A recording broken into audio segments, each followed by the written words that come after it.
Hello friends, welcome back to our YouTube channel online study. और दोस्तों, आप लोगों के लिए एक बहुत ही ज़्यादा इम्पॉर्टेंट वीडियो ये आया है जो कि आपके डीएलएड परीक्षाओं को लेकर के। तो डीएलएड सेमेस्टर परीक्षा 2022 में किस प्रकार से आपको पेपर अपना जो है वो पास करना है, उससे संबंधित कुछ टिप्स और कुछ बातें जो है वो मैं आपके साथ शेयर करूँगा इस वीडियो के अंदर। तो आप लोगों ने कमेंट भी किया था कि सर जो है वीडियो बनाइए इस चीज़ पर कि कैसे जो है रिलैक्स होकर के आप अपनी परीक्षा जो है वो दे सकते हैं, टेंशन फ्री होकर के आप अपनी परीक्षा दे सकते हैं और उसको आराम से पेपर को आप निकाल सकते हैं। क्योंकि देखिए, पेपर कहाँ पर ख़राब हो जाता है, पेपर ख़राब आपका वहाँ पर हो जाता है जहाँ पर आपके ऊपर प्रेशर आ जाता है। परीक्षा को देख करके आपके ऊपर क्वेश्चन पेपर हाथ में आया, एक भी क्वेश्चन अगर आपको उसमें अगर पहला ही क्वेश्चन आपको ऐसा लगा कि जो मुझे नहीं आता है, वहीं पर आप प्रेशराइज हो जाओगे। वहीं पर आपको पेपर अगर कितना भी इजी होगा ना, तो वहीं पर आपके ऊपर प्रेशर बना देगा पेपर। ठीक है, तो कुछ आपके साथ एक्सपीरियंसेस शेयर करूंगा कि कैसे कैसे जो है हमें प्रॉब्लम आई परीक्षाओं में, कैसे कैसे उन्हें फेस किया। तो वो सारी बातें करेंगे। 2021 बैच के छात्रों के लिए काफ़ी ज़्यादा इम्पोर्टेंट रहेगा, क्योंकि वो पहली बार ये परीक्षा देंगे। ठीक है, तो अधिक से अधिक अपने साथियों में शेयर करना वीडियो पसंद आए तो, और लाइक करना। तो चलिए, मैं आपको पहले तो एक चीज़ दिखा देता हूँ। देखिए, यहाँ पर आपके सामने मैंने कुछ लिखा है। तो ये क्या है, देखिए, यह है कि आपके पास दो प्रकार के पेपर आएंगे। पेपर दो प्रकार के कैसे आएंगे कि आपके पास दो पेपर तो ऐसे होंगे, तीन पेपर ऐसे होंगे जो आपके 50 नंबर के होंगे, और बाकी पेपर आपके ऐसे होंगे जो कि आपके 25 नंबर के होंगे। तो अगर आप डीएलएड फर्स्ट ईयर में हैं, यानी कि 21 बैच वाले भी इसमें ध्यान देते रहें कि आपके पास एक सेमेस्टर में तो आपके पास 8 सब्जेक्ट होंगे, किसी में 8 आते हैं, किसी में 7 आते हैं। इसमें मतलब ऐसे आपका जो है थोड़ा सा कैलकुलेशन इस हिसाब से आपका चलता रहता है। ठीक है, सेकंड सेमेस्टर में जैसे कि सेकंड सेमेस्टर में 7 सब्जेक्ट हैं। ठीक है, और उसके बाद आपके अब फोर्थ में हमने जैसे 8 दिए हैं, थर्ड सेमेस्टर में भी आपको 8 मिलेंगे। ठीक है, तो इस हिसाब से रहता है। तो देखिए, आपके जो मेन जो डीएलएड के जो मेन मुख्य दो पेपर होते हैं वो आपके 50 नंबर के होते हैं। साथ साथ आपका सामाजिक अध्ययन आपका चारों सेमेस्टरों में जो है 50-50 नंबर का होता है। और अन्य जो परीक्षाएं होती हैं आपकी, हिंदी होती है, इंग्लिश होती है, साइंस होती है, और आपके शांति शिक्षा सतत विकास होती है, आपका कंप्यूटर होता है, आपका संस्कृत होता है। तो वो परीक्षा आपकी 25 नंबर की रहती है। अब इसके अंदर एक बारीक से एक चीज़ समझेंगे कि आपके पास देखिए, सबसे पहले आपके पास जो पेपर होता है वो 3 कैटेगरी में डिवाइड होता है, 25 नंबर का पेपर भी और 50 नंबर का पेपर भी। ठीक है, कैसे होता है कि सबसे पहले तो आपको वस्तुनिष्ठ प्रश्न जो हैं वो दिए होते हैं। ठीक है, वस्तुनिष्ठ प्रश्न आपको दिए होंगे, तो जो 50 नंबर का पेपर होगा उसमें 15 वस्तुनिष्ठ प्रश्न होंगे, यानी कि आपका एमसीक्यू वाले क्वेश्चन। ठीक है, और जो आपका 25 नंबर का पेपर होगा उसमें आपके 5 एमसीक्यू दिए हुए होंगे, जो कि आपके 1-1 नंबर के रहते हैं। और अति लघु दिए हुए हैं, अति लघु 50 में 15 आते हैं, 25 में 6 आते हैं। ठीक है, तो जो अभी साथी जो हमारे सेकंड सेमेस्टर थर्ड सेमेस्टर के देख रहे हैं, वो थोड़ा सा इसमें देखिए, क्योंकि देखिए 21 बैच के लिए जो है वो बता रहा हूँ मैं, तो थोड़ा सा वेट कीजिए। अभी जो हमारी बात है उस पर भी मैं आता हूँ। ठीक है, और लघु का क्या था, हमारा लघु का आपका 30 नंबर में, वो 50 नंबर में आपके 10 आएंगे और यहाँ पर आपके 7 आएंगे। अब देखिए क्या कैलकुलेशन है, क्या गणित है कि कैसे आपको इसको पेपर को क्रैक करना होता है। ठीक है, इसमें देखिए 50 वाले में आपको कितने चाहिए पास होने के लिए, 50 वाले में आपको 25 नंबर चाहिए, और 25 वाले में कितने चाहिए, इसमें आपको 12 नंबर चाहिए पास होने के लिए। 12 नंबर पर आप पास यहाँ पर हो जाओगे। तो देखिए, सबसे मुख्य जो रोल आपका निभाता है परीक्षा के अंदर वो आपका निभाता है वस्तुनिष्ठ प्रश्न। सभी सेमेस्टर के साथ ही ध्यान से सुनना है इस चीज़ को, सभी के लिए है ये बात। पेपर कहाँ गड़बड़ हो जाता है, यहाँ से, क्योंकि वस्तुनिष्ठ प्रश्न अगर आपके सही हो गए, 90% अगर आप इसको सही कर गए, तो आप मान करके चलिए कि आपका पेपर यहीं क्रैक हो जाएगा। पर देखिए, इस चीज़ को भी देखिए, ये चीज़ें सभी ने आपको बोली होंगी कि अगर आपके एमसीक्यू सही हैं तो आपका पेपर, आप गारंटी है पास हो जाओगे, और एमसीक्यू गलत हो गए तो आपका पेपर जो है पास होना भारी पड़ जाएगा, आप पेपर पास नहीं हो पाओगे। ठीक है, ये चीज़ देखिए मेरे साथ हुई थी फोर्थ सेमेस्टर में, क्योंकि मेरे इंग्लिश में एमसीक्यू जो है वो गलत हो गए थे। एमसीक्यू मैंने सही जो मेरे थे वो कुछ सिचुएशन ही ऐसी हो गई थी कि वो मैं गलत करके एमसीक्यू में गलत करके आ गया था, पर ईश्वर की कृपा रही देखिए कि जो है मेरे यहीं से नंबर बने और यहीं से मैं जो है मैं इसमें पास हो गया। ठीक है, तो इसमें देखिए सबसे पहली चीज़ ये है कि आपको पेपर में प्रेशर नहीं लेना है बिल्कुल भी, क्योंकि देखिए आपके पास अभी भी, अगर देखिए आपके पास अभी भी इतना समय है, अगर आपने कुछ नहीं भी पढ़ा है तो आप अभी से भी तैयारी इसकी कर सकते हो।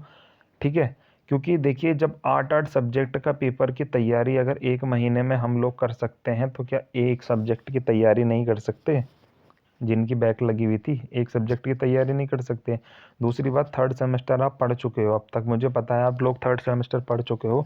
अब आपको सिर्फ क्या करना है, अब आप लोग क्या कर रहे हो, सिर्फ उसका रिवीजन ही तो कर रहे हो। अब आपको पेपर देखिए किस हिसाब से करना है। देखिए पढ़ तो आपने लिया होगा, और पढ़िए, जितना ज़्यादा पढ़ सकते हो उसको पढ़ लीजिए। कोशिश पेपर के अंदर सबसे पहले बैठ करके आपको कुछ नहीं करना है। सबसे पहली चीज़ आपको, देखिए जिनको आप मानते हैं उनका नाम लीजिए, अच्छे से तैयारी कीजिए, उनका नाम लेकर के परीक्षा में बैठिए। जिन्हें भी आप मानते हो, ठीक है, तो उनका नाम लेकर के आप परीक्षा में बैठिए। परीक्षा में बैठने के बाद दिमाग से ये निकाल दीजिए कि मेरी बैक आई थी या मेरा जो भी हुआ था, भूल जाइए सारी चीज़। आप ये देखिए, आप ये मान करके बैठिए कि भाई मैं पहली बार परीक्षा दे रही हूँ, मुझे इसे क्लियर करना है, दिमाग में रखो क्लियर करना है। ठीक है, प्रेशराइज अगर आप अंदर हो गए परीक्षा केंद्र में तो वहाँ दिक्कत आ जाती है, क्योंकि मैं भी हुआ था फर्स्ट टाइम जब हमने पेपर दिया था, तो मैंने जब पहला ही पेपर अपना दिया था, तो पहला ही पेपर मेरा छूट गया था, क्योंकि इतना टाइम का भी मैनेजमेंट का मुझे नहीं पता था। और जो है पेपर मेरा कम से कम, मेरा उस समय पर 10 नंबर से ज़्यादा का पेपर जो है छूट गया था, जिस वजह से मेरे उस विषय में नंबर भी जो है कम आए थे। पर ये था, जितना मैंने किया था उतने में मुझे नंबर पूरे पूरे जो है मिले थे, कुछ नंबर मेरे कटे थे बस। ठीक है, तो ये सारी चीज़ें नहीं लेनी, आपने बैठना है परीक्षा के अंदर। सीधा आपको, आपका टारगेट क्या है, टारगेट आप 12 मान के चलो फिलहाल। अब आगे का टारगेट छोड़ो, 25 का है, 12 का टारगेट मान के चलो या 25 का टारगेट मान करके चलो। आपको सबसे ज़्यादा देखना है कि मेरे कम से कम इसमें कम से कम 4 एमसीक्यू यहाँ पर सही हो जाए, कम से कम 4 यहाँ सही हो जाएं, और कम से कम 12 से 13 यहाँ सही हो जाएं। आप इनको करने के बाद चाहे अपने आसपास अपने साथियों से कन्फर्म भी कर सकते हो। देखिए हालांकि बहुत सिक्योरिटी रहती है, पर फिर भी देखिए जब आप सभी साथी साथ पढ़े हुए हैं तो थोड़ा बहुत एक दूसरे की हेल्प आपको करनी चाहिए। ठीक है, वस्तुनिष्ठ में हेल्प हो जाती है, कोई दिक्कत नहीं है। ठीक है, जब आप यहाँ से 4 नंबर यहाँ से निकाल लोगे, 4 नंबर आप कम से कम यहाँ से निकाल लोगे, और यहाँ पर आपके कितने नंबर हैं, यहाँ पर आपके 6 नंबर हैं। इन 6 में से आप ज़्यादा भी नहीं, एक एक नंबर के कम से कम 4 नंबर आप यहाँ से भी निकाल सकते हो। 4 नंबर आप यहाँ से भी निकाल सकते हो, क्योंकि एक एक नंबर का सवाल आएगा, एक एक नंबर का सवाल आएगा। 6 में से 4 आपको पक्का आते होंगे, ये आप मान करके चलिएगा। ठीक है, 4 अगर जब आप यहाँ से निकाल लोगे तो आपके 8 तो यहीं बन गए, 8 यहीं बन गए। नीचे से कितने आ रहे हैं, नीचे से 14 नंबर का पेपर है, तो क्या इन 14 में से 4 आप यहाँ नहीं ला सकते? आराम से ला सकते हो, बहुत ईजी तरीके से ला सकते हो यहाँ पर।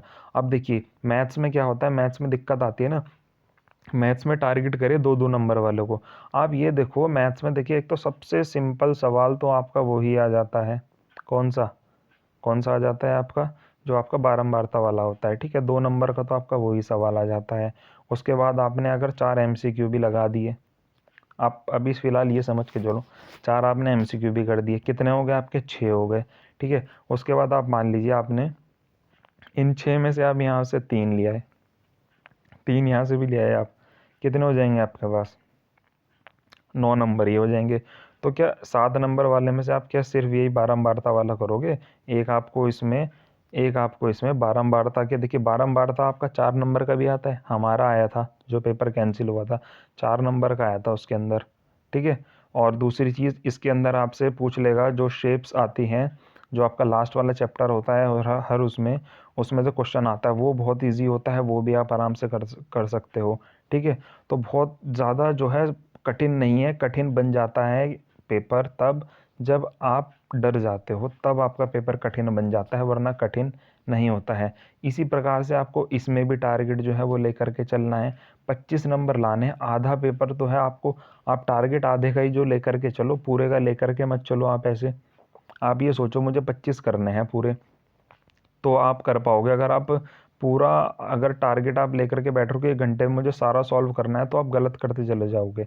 स्टेप बाय स्टेप करते हुए चलो और कोशिश करो ज़्यादा से ज़्यादा एमसीक्यू और 1 नंबर वाले, 1 नंबर वाले जितने ज़्यादा कर लोगे उतना बढ़िया पेपर, उतना अच्छा पेपर जो है वो आपका हो जाएगा।